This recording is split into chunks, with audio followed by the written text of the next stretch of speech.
हरे कृष्णा। प्रिय दर्शकों, आज हम भगवद गीता अध्याय 8 के श्लोक 15 और 16 का सरल सार समझें।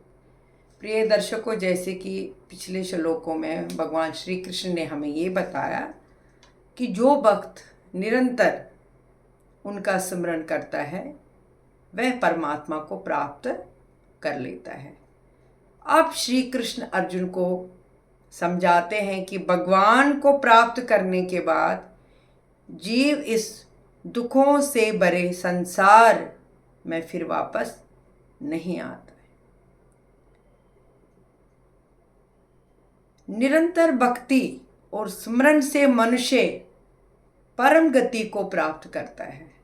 अब भगवान श्री कृष्ण संसार के अस्थिरता और परम धाम की शांति के बीच का अंतर बताते हैं। श्लोक 15 में भगवान कहते हैं कि जो महात्मा मुझे प्राप्त कर लेते हैं वह इस दुखों से भरे और बार बार जन्म मृत्यु वाले संसार में फिर वापस नहीं आते, क्योंकि उन्हें परम सिद्धि और सच्ची शांति मिल जाती है। जैसे कोई व्यक्ति लंबी यात्रा के बाद अपने घर पहुंच जाए तो वह फिर भटकना नहीं चाहता, वैसे ही आत्मा जब भगवान को प्राप्त कर लेती है तो उसे संसार के दुखों में लौटना नहीं पड़ता है। श्लोक 16 में भगवान बताते हैं कि ब्रह्मलोक तक सभी लोकों में जन्म और मृत्यु होती है, लेकिन जो व्यक्ति भगवान को प्राप्त कर लेता है उसे फिर पुनर्जन्म नहीं लेना पड़ता है। जैसे किसी किराए के घर में रहने वाला व्यक्ति एक दिन वह घर छोड़ देता है, वैसे ही संसार की हर वस्तु और हर स्थान अस्थायी है, कोई चीज रहने वाली नहीं है।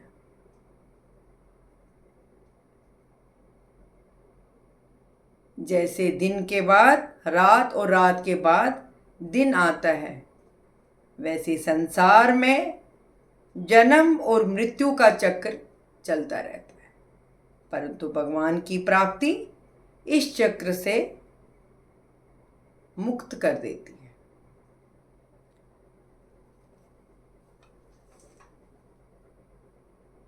प्रिय दर्शकों, केवल सांसारिक सुख ही अंतिम लक्ष्य नहीं है।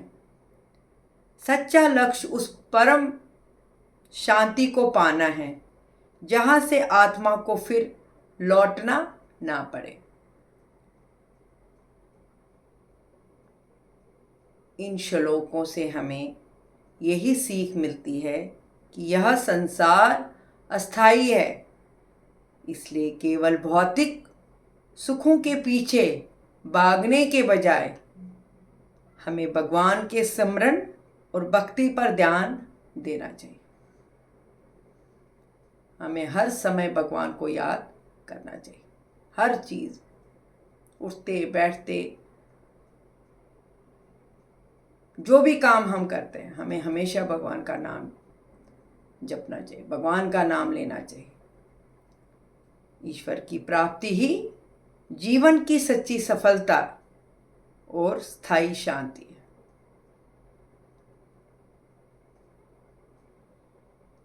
श्री कृष्ण का संदेश है कि संसार बदलता रहता है, लेकिन भगवान का धाम शाश्वत है। जो भक्त भगवान से जुड़ जाता है वह जन्म और मृत्यु के भय से मुक्त हो जाता है।